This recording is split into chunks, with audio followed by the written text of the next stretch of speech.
अस्सलाम वालेकुम। 6 दिसंबर 2025 को असिस्टेंट इलेक्शन कमिश्नर का एमसीक्यूज बेस्ड टेस्ट पंजाब के पाकिस्तान के डिफरेंट एरियाज में डिफरेंट डिविजन्स में हुआ। अपकमिंग स्टेज में यानी कि फेज 2 के अंदर इंग्लिश ऐसे का पेपर होने जा रहा है। असिस्टेंट इलेक्शन कमिश्नर की पोस्ट के लिए इंग्लिश ऐसे के टॉपिक को, कोई भी अगर आपके सामने टॉपिक आता है तो आपने टॉपिक को कैसे डी कोड करना है, उसको कैसे इंटरप्रेट करना है। अगर आप टॉपिक को इंटरप्रेट कर चुके हैं, आपके इंट्रोडक्शन के अंदर क्या होना चाहिए। जो आपका असिस्टेंट इलेक्शन कमिश्नर का इंग्लिश ऐसे होगा, उसका इंट्रोडक्शन कैसा होना चाहिए। उसके अंदर थीसिस स्टेटमेंट आप कैसे लिखेंगे। आर्गुमेंट्स कौन कौन से लिखना जरूरी है। किन किन एस्पेक्ट्स या एरियाज को कवर करना जरूरी है। किन कोर्ट्स का आप हवाला देंगे। किन बुक्स का हवाला देना जरूरी है। किन इंडेक्स रिपोर्ट्स का, किस इंडिसेस का हवाला देना जरूरी है। आप असिस्टेंट इलेक्शन कमिश्नर का जो इंग्लिश ऐसे होगा, उसको प्रॉपरली कंक्लूड कैसे करेंगे। आज की इस वीडियो में मैं ये सब कुछ बताऊंगा। मैं एक टॉपिक मैंने चूज किया है जो कि असिस्टेंट इलेक्शन कमिश्नर का जो इंग्लिश ऐसे का पेपर होगा उसके लिए इंतहाई रेलेवेंट भी है। और अगर कोई जनरल इंग्लिश ऐसे हो, लाइक पीएमएस का इंग्लिश ऐसे हो या सीएसएस का इंग्लिश ऐसे हो, या असिस्टेंट सुप्रिटेंडेंट जेल का इंग्लिश ऐसे हो, या डिप्टी सुप्रिटेंडेंट जेल का इंग्लिश ऐसे हो, तहसीलदार की पोस्ट के लिए हो, पीपीएससी का इंग्लिश ऐसे हो या एफपीएससी का इंग्लिश ऐसे हो, इंग्लिश एसेज के हवाले से इंतहाई रेलेवेंट होने जा रही है ये video. Let me share screen.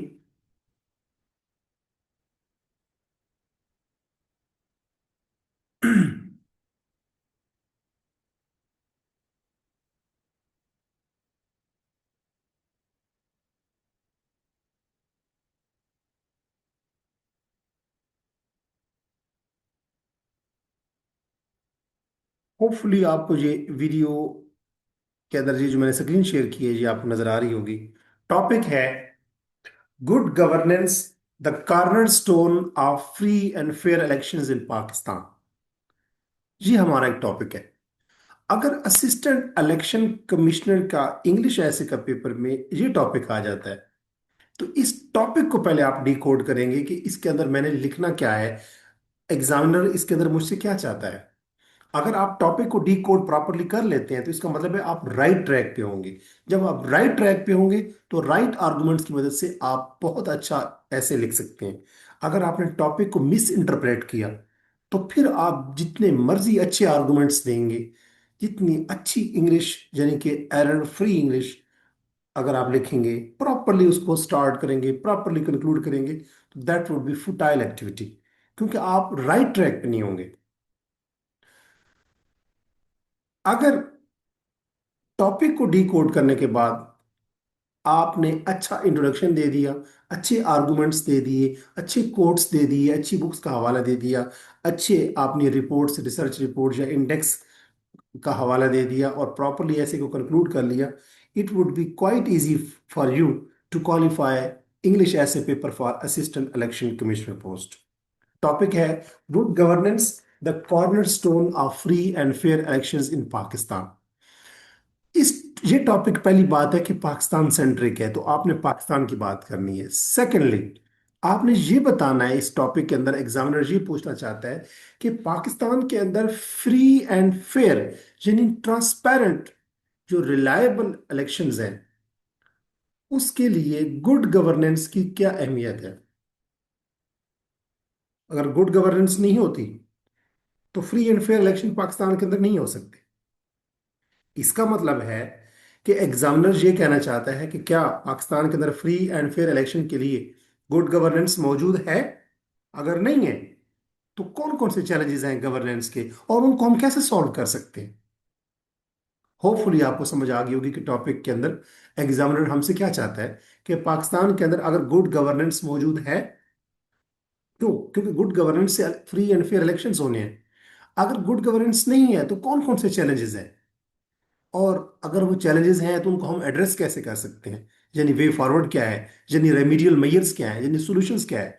तो आप इस टॉपिक के अंदर चैलेंजेस भी बताएंगे, सॉल्यूशन भी बताएंगे, और ये भी बताएंगे कि फ्री एंड फेयर इलेक्शन के लिए गुड गवर्नेंस कितनी जरूरी है, कैसे जरूरी है। मैंने आउटलाइन बनाई है, जरा देखें। इंट्रोडक्शन, सबसे पहली हेडिंग है इंट्रोडक्शन। याद रखें जो इंट्रोडक्शन की हेडिंग होती है, जब आप आउटलाइन ड्रा करते हैं, इंग्लिश का ऐसे लिखने से पहले उसकी आउटलाइन ड्रा करना बहुत जरूरी है। अगर 100 मार्क्स का इंग्लिश ऐसे है तो इसका मतलब है 10 मार्क्स की तो आपकी आउटलाइन है। जब आप आउटलाइन अच्छी बना लेते हैं तो आप अच्छा ऐसे लिख लेते हैं, क्योंकि आपके पास एक रोड मैप आ जाता है, एक प्लानर आ जाता है, एक ऑर्गेनाइजर आ जाता है। तो इंट्रोडक्शन के नीचे आप जो हेडिंग होती है उसके नीचे और कुछ भी नहीं लिखते सिवाय थीसिस स्टेटमेंट के। मैंने जहाँ जो कुछ भी लिखे आपको समझाने के लिए लिखे। इंट्रोडक्शन जब आप लिखेंगे, ये आउटलाइन में वैसे समझा रहा हूं, तो आउटलाइन की पहली हेडिंग होगी इंट्रोडक्शन। आप इंट्रोडक्शन के अंदर क्या लिखेंगे? आप बताएंगे कि गुड गवर्नेंस को आप पहले डिफाइन करेंगे कि गुड गवर्नेंस होती क्या है। फिर इसके पिलर्स बताएंगे, इंपॉर्टेंट एलिमेंट्स बताएंगे गुड गवर्नेंस के अंदर, जैसे इंस्टीट्यूशनल इंटेग्रिटी जरूरी है, अकाउंटेबिलिटी का कल्चर बहुत जरूरी है, ट्रांसपेरेंसी यानी फेयरनेस बहुत जरूरी है, और सिटीजन को ट्रस्ट होना चाहिए इदारों पे। कौन से इदारे? मतलब है इलेक्शन कमीशन ऑफ पाकिस्तान की बात करेंगे, क्योंकि टॉपिक है फ्री एंड फेयर इलेक्शंस। तो जितने भी इदारे हैं जनरली, और election commission of Pakistan particularly, उसके अंदर पब्लिक को ट्रस्ट होना चाहिए, सिटीजन को। ये जो एलिमेंट्स हैं चार पांच, इंस्टीट्यूशनल इंटेग्रिटी यानी इदारों की अपनी एक साख होनी चाहिए, गुड रेपो होनी चाहिए, अकाउंटेबिलिटी का तस्वर होना चाहिए। ऐसे नहीं है कि अपनी मर्जी से कोई इलेक्शन करवाए और जीत जाए। और इसी तरह ट्रांसपेरेंट होने चाहिए इलेक्शंस, और सिटीजन्स को ट्रस्ट होना चाहिए कि ये जो रिजल्ट्स हैं, ये हमारा जो हमने वोट दिया है, टर्नआउट जो है उसके मुताबिक हमारी जो वो है, जो चॉइस है, उसको उसका एहतराम किया गया है, हमारे मैंडेट का। तो ये एलिमेंट्स मिलते हैं तो क्या बनता है? बेसिकली गुड गवर्नेंस का कल्चर बनता है। फिर आप बताएंगे कि गुड गवर्नेंस को लिंक करेंगे डेमोक्रेटिक स्टेबिलिटी के साथ, यानी कि जमहूरियत के साथ, डेमोक्रेसी के साथ, और इलेक्टोरल ट्रांसपेरेंसी के साथ। कि अगर गुड गवर्नेंस का कल्चर पाकिस्तान के अंदर होगा तो ही अच्छी स्टेबिलिटी होगी। किसके अंदर? जमहूरियत के अंदर। यानी कि good governance would lead toward stability in democracy. कैसे? क्योंकि गुड गवर्नेंस होगी तो free and fair and transparent electoral process होगा। And free and fair transparent electoral process से क्या होगी? जमहूरियत जो है वो नर्चर होगी, इंस्टॉल होगी। तो यूं आपने डिफाइन करना है गुड गवर्नेंस को, फिर बताना है कि गुड गवर्नेंस कैसे डेमोक्रेसी को प्रमोट करती है, कैसे? Through free, fair and transparent electoral process. इसके बाद जो इंट्रोडक्शन की जो हेडिंग होगी आपकी, उस इंट्रोडक्शन की हेडिंग की जो आखिरी दो लाइंस होती हैं उसके अंदर थीसिस स्टेटमेंट आप लिखते होते हैं। थीसिस स्टेटमेंट क्या है? थीसिस स्टेटमेंट बहुत ही सोच समझ के लिखी जाने वाली चीज है। क्योंकि जब इंट्रोडक्शन का जो पहला पैराग्राफ होता है, जो पहला पैराग्राफ होता है, उसकी आखिरी दो तीन लाइंस को पढ़ने के बाद एग्जामिनर को आइडिया हो जाता है कि इस पूरे ऐसे के अंदर सेंट्रल थीम क्या है। जरा देखिए, मैंने यहां थीसिस स्टेटमेंट क्रिएट की है कि free and fair elections in Pakistan are impossible. ये नहीं, मुमकिन ही नहीं है विदाउट गुड गवर्नेंस। मैंने टॉपिक की बात कर ली कि free and fair election Pakistan के अंदर मुमकिन नहीं है गुड गवर्नेंस के बगैर। Full stop. उसके बाद मैंने लिखा है कि despite some challenges of governance, अगरचे कुछ चैलेंजेस के मसाइल हैं, सॉरी, कुछ गवर्नेंस के मसाइल या चैलेंजेस हैं, comma, free and fair elections can be ensured through certain corrective measures। कि अगरचे गवर्नेंस के कुछ प्रॉब्लम, चैलेंजेस, इश्यूज पाकिस्तान में हैं, ताहम फ्री एंड फेयर इलेक्शन जो है पाकिस्तान के अंदर वो इंश्योर किए जा सकते हैं अगर सर्टन करेक्टिव मेजर्स लिए जाए। अब ये एक जनरल स्टेटमेंट है, इसमें मैंने तीन बातें की हैं। पहली बात कि गुड गवर्नेंस के बगैर fair, free and fair elections नहीं हो सकते, पहला स्टांस। दूसरा मैंने ये कहा कि कुछ चैलेंजेस मौजूद हैं गवर्नेंस के पाकिस्तान के अंदर, दूसरी बात। तीसरी बात मैंने ये कहा कि सर्टन करेक्टिव रेमिडियल मेजर्स अगर अडॉप्ट किए जाएं तो पाकिस्तान के अंदर फ्री एंड फेयर इलेक्शंस को इंश्योर किया जा सकता है। 1 2 3। फ्री एंड फेयर इलेक्शंस नहीं मुमकिन गुड गवर्नेंस के बगैर। अगरचे कुछ मसाइल भी हैं गवर्नेंस के, लेकिन कुछ सर्टन मेजर्स ऐसे हैं जिनको अडॉप्ट किया जाए तो पाकिस्तान के अंदर फ्री एंड फेयर इलेक्शंस हो सकते हैं। तो ये थ्री प्रोंग्ड स्ट्रेटजी है, यानी थ्री एस्पेक्ट्स हैं मेरी इस थीसिस स्टेटमेंट के। ये मैं स्टेटमेंट लिखूंगा जब मेरा इंट्रोडक्शन का पैराग्राफ मैं एंड कर रहा हूँ, तो ये दो सेंटेंसेस वहां लिखूंगा। ये थीसिस स्टेटमेंट आपने जब इंट्रोडक्शन का पैराग्राफ को जब आप क्लोज कर रहे होते हैं, यानी इंट्रोडक्शन का पैराग्राफ जहां एंड हो रहा होता है वहां ये आप पैराग्राफ के अंदर ही लिख लेते हैं। यानी कि ओपनिंग पैराग्राफ जो पहला पैराग्राफ इंट्रोडक्शन का होगा उसकी क्लोजिंग होगी आपकी, वो खत्म हो रहा होगा इन दो लाइंस के ऊपर।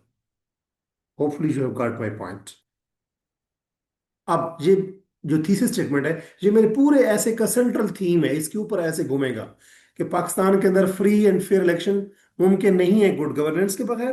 पाकिस्तान के अंदर गुड गवर्नेंस के कुछ प्रॉब्लम्स भी हैं और कुछ ऐसे स्टेप्स हैं जिनकी मदद से इन गवर्नेंस के प्रॉब्लम्स को हम सॉल्व करके फ्री एंड फेयर इलेक्शन करवा सकते हैं। अब इंट्रोडक्शन के बाद सेकंड हेडिंग है कि how good governance ensures free and fair elections. यहाँ पे बेहतर ये है कि मैं पाकिस्तान भी लिख दूं ताकि जो मेरा टॉपिक है वो भी यहाँ पे रिफ्लेक्ट होता रहे। How good governance ensures free and fair elections in Pakistan.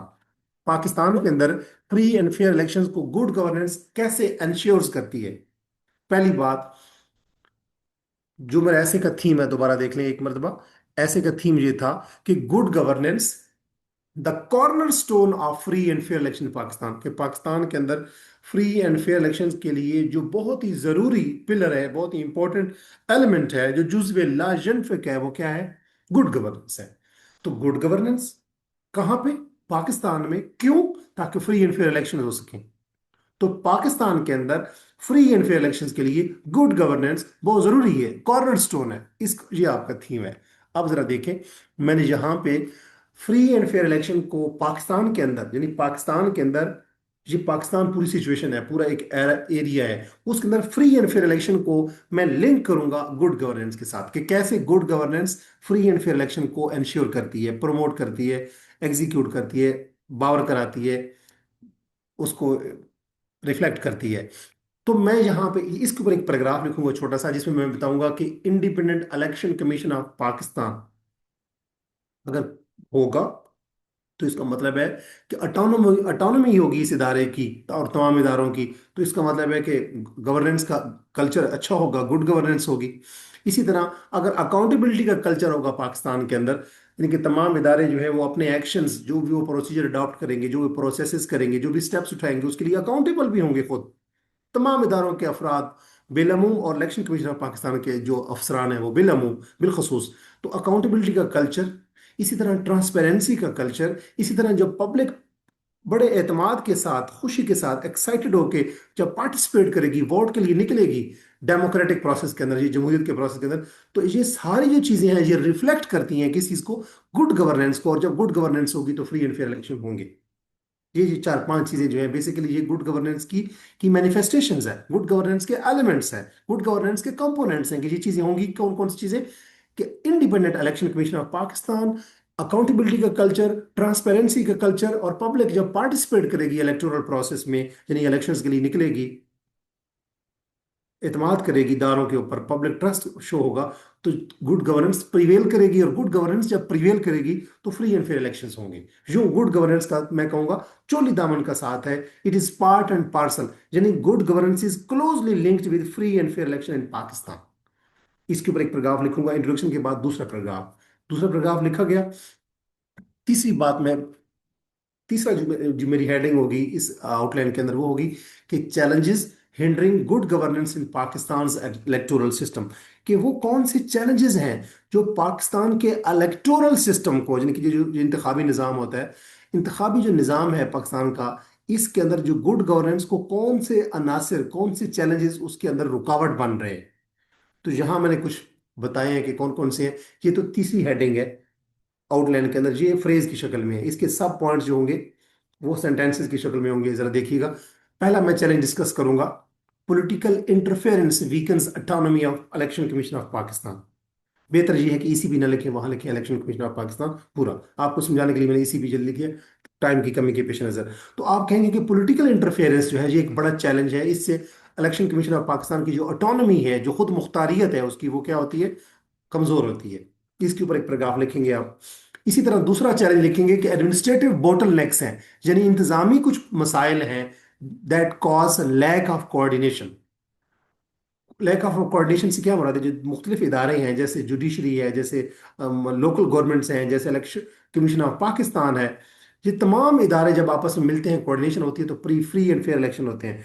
तो एडमिनिस्ट्रेटिव बोटलनेक्स यानी कि इंतजामी कुछ प्रॉब्लम्स भी हैं, मसाइल भी हैं, इश्यूज हैं, चैलेंजेस हैं, बोटलनेक्स हैं, लैकुनाज हैं, जिनकी वजह से प्रॉपर कोऑर्डिनेशन नहीं हो पाती, जिससे गुड गवर्नेंस का कल्चर नहीं होता, उस वजह से इलेक्टोरल प्रोसेस मुतासर होता है। तीसरा इशू लिखेंगे कि corruption leads to misuse of state resources, कि करप्शन का कल्चर जो है उससे क्या है, लोग जो है वो स्टेट की मशीनरी को यूज करते हैं अपनी इलेक्शन की कंपेन के लिए, अपनी मतलब है कि एडवर्टीजमेंट के लिए, मार्केटिंग के लिए, अपने आप को लोगों का मैंडेट हासिल करने के लिए, लोगों का माइंड चेंज करने के लिए। तो करप्शन से भी क्या है, स्टेट रिसोर्सेज ज़ाय होते हैं और गुड गवर्नेंस का कल्चर नहीं होता, और जो जब बैड गवर्नेंस होती है तो फ्री एंड फेयर इलेक्शन नहीं होते। इसी तरह पुअर वोटर एजुकेशन, यानी कि जो लोगों को अवेयरनेस ही नहीं होती कि हमारे हमारे राइट्स क्या है, इलेक्टोरल राइट्स क्या है, हमारी लाइबिलिटीज क्या है, हमारे क्या फ़राइज़ ड्यूटीज हैं, इससे भी डिस्करेज होती है पब्लिक पार्टिसिपेशन इलेक्शन। इलेक्शन के अंदर जो लोगों की पार्टिसिपेशन है पब्लिक की, वो बड़ी डिस्करेज होती है, क्योंकि लोगों के पास वोटर एजुकेशन ही नहीं है। इसी तरह फिफ्थ पॉइंट मैंने दिया कि technological gaps cause delays in timely election result, कि जब हमारे पास टेक्नोलॉजी इतनी, जैसे आरटीआई कल्चर जो था पहले पिछले साल, मतलब 2018 के इलेक्शन में, तो वो बैठ गया सिस्टम एन वक्त के ऊपर, जो जो इलेक्शन का रिजल्ट कंपाइल कर रहा था। तो हमारे पास टेक्नोलॉजिकल गैप्स हैं, जिससे क्या होता है, टाइमली इलेक्शन का रिजल्ट नहीं आता, और जो लोगों का जो ट्रस्ट है टेक्नोलॉजी के ऊपर, इदारे के ऊपर, वो क्या होता है, वो मुतासर होता है। और जो पब्लिक ट्रस्ट जो है वो लोअर डाउन होता है, और जो लोग जमहूरियत के ऊपर उनका यकीन उठ जाता है, और गुड गवर्नेंस भी जो टेक्नोलॉजिकल गैप्स की वजह से नहीं होती। अब ये प्रॉब्लम्स मैंने डिस्कस कर दिए पांच, अगर मैंने पांच प्रॉब्लम डिस्कस किए हैं या चैलेंज